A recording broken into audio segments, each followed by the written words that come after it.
Alright guys, as I said, I'm going to do a little video. I wanted to give you a little, give you an idea of what my next book is about. This book and the next one are for children. The next one will be more for teenagers. But yeah, anyway, let's get to it. First, if you are a writer, thinking about being a writer, when you get your ideas, get you some notebooks, honey, and write that stuff down and make you a notebook for each book.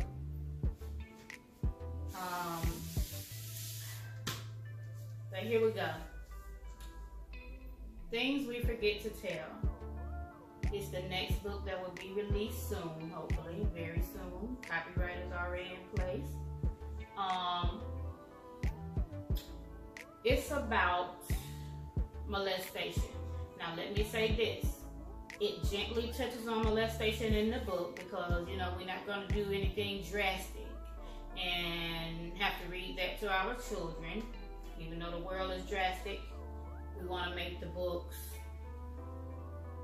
tolerable for kids and for parents to be able to read with their children, because you definitely need to read this book with your children. Don't leave it to them. Hand them the book, throw the book off to them, tell them, here, go read that. No, you need to read and explain this book to these kids so that they'll understand fully what they are up against if anything ever happens like this. We hope not, we pray not, but stuff happens. It happened to me. As a child, you know, my parents' marriage, Dad wanted to do his own thing, and he did just that. He ended up leaving the marriage, well, separating, and over the years, some years went by, and my mom started dating again. Well, the guy, he was like all over my mom. He was so in love with my mom, just couldn't stay away from her type of fella when we saw it. But that was a disguise. He was really into children, little girls. My mom was excellent mom. She was never the kind of mom that she didn't do any going out, go and hang in this place and that place. No, she went to pay bills, and she would go outside because back then we had clotheslines, hanging up clothes. And sometimes she would step next door, directly next door. We could look out our door and look onto the porch of our godmother. She was just steps away from our house. And she would go stand out, hang up clothes, and then go stand outside. She would never go in. She would stand outside and talk with her. Sometimes 30 minutes, maybe an hour went by. But those were the times that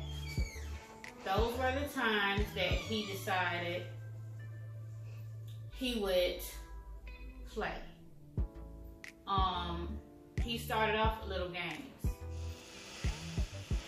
Doorbell, ding dong, touching you in inappropriate places on the chest, like it was a doorbell, on your navel over time. Then over time, he would try to play like the doorbell was in the most inappropriate place. All of them are wrong, but we know that one we already taught about.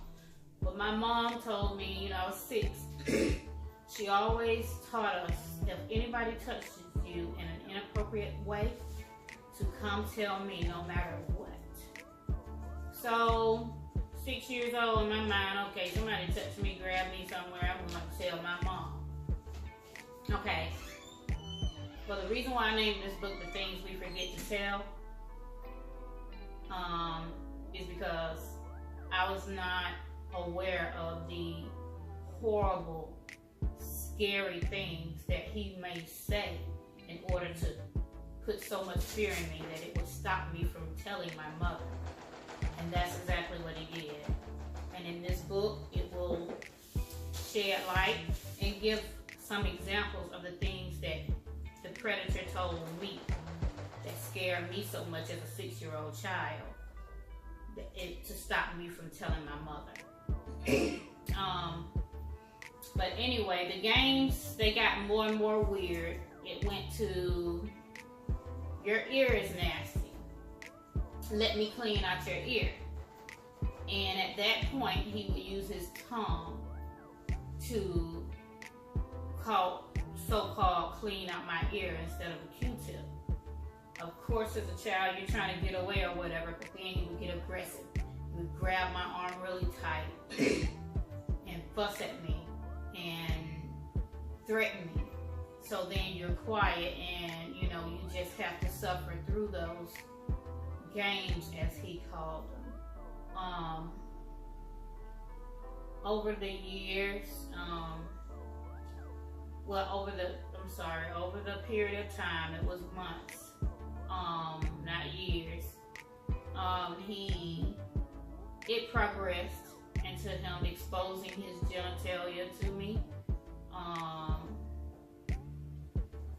you know, and my little sister. It was me and my little sister. I was 6 and she was 4. But I still have issues with this, you know. You don't think it's bothering you all through your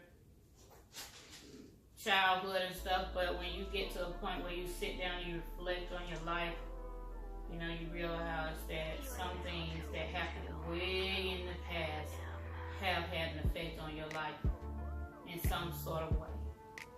But he would expose his genitalia, try to get you to put your mouth on it, your hands,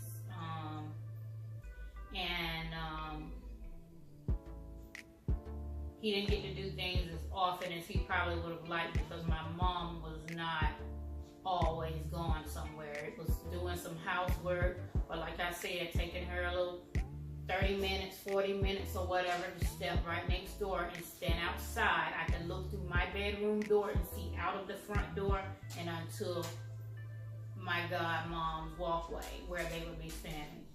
But over time it progressed. It got worse. And the things that he did were, you know, we were violated. And I wanted to do this book to give parents an idea from my personal experience of some of the things that these predators will say to your children, so that you will know that, you know, if something happens, don't get angry with the babies because they're frightened. They're babies. I mean, 6, 7, 8 will say, it's not a baby, and that's what, to me, that's a baby because they really can't fend for themselves. So, you know, just know that these predators are or have told your child something to prevent them from coming to you. And it bothers them that they have not come to you. If it's happening, I'm hoping to prevent it from happening by giving you a way to, or ideas about what they may say to your child, so that you can let your child know these things and let them know if he's hanging around me too much and you're too afraid to come to me, go to an aunt, uncle, your father, whoever outside of the home that you can get to sometimes, and let them know. You know, they can threaten you. They will threaten you because they don't want to go to jail. They don't want to get beat up. They don't want to get in trouble. But just know that if you don't feel like you can tell the mother, tell somebody else in the family, and it will be taken care of. And I want parents to know the things that they should tell their children to try to help them, because they're going to be afraid if it happens. They're going to be afraid. The person's going to tell them things to scare them. And I don't want what happened to me to happen anybody else's children it's gonna happen. It's, you know, a bunch of evil perverts out here in this world.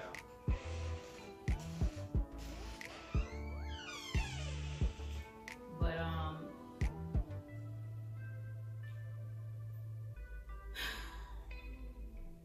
I'm trying to use my past to help someone's future, prevent it from happening. This book may give your child an outlet to let you know that it happens. Never blame the baby. Never choose a pedophile over your child. My mom didn't. She didn't know. I had gotten older. I was a young adult when I told my mom. After so many years passed, I didn't tell her because I thought it didn't make sense at that point. It would just hurt her and make her feel bad as a parent. So I kept it to myself. But once I had my own child at the age of 21, I felt awful because I went to thinking something could happen to my child and she may not tell me and not give me the opportunity to protect her, to save her. And that's why I still have some issues with it. But you know, I'm trying to overcome all of that stuff, and this is part of my therapy. This is therapeutic. I want to make sure that your babies are fine. I went through some horrible stuff. There are a lot of children out there that have gone through far worse. But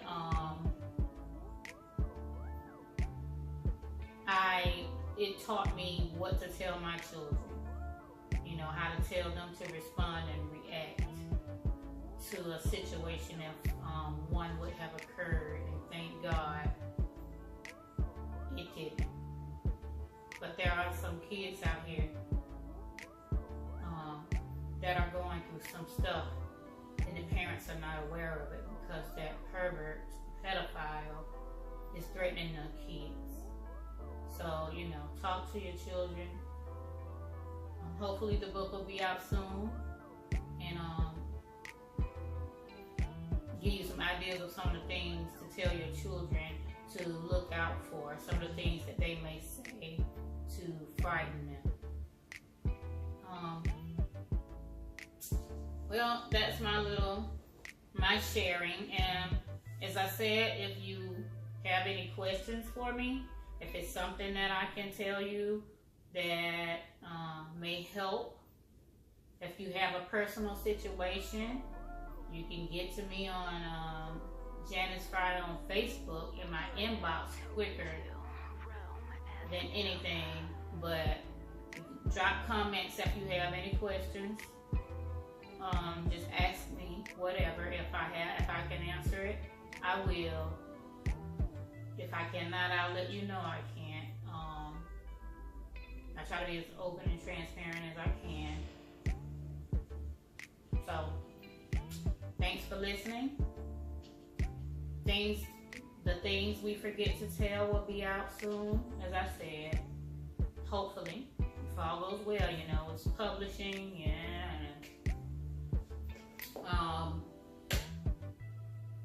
and I'll be keeping you guys posted.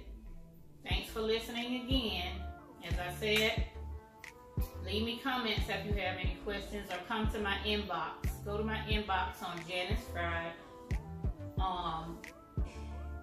If you have any questions for me, or personal questions or issues that you are dealing with from something that happened to you in the past, and if I can help you in any way, I will do my best.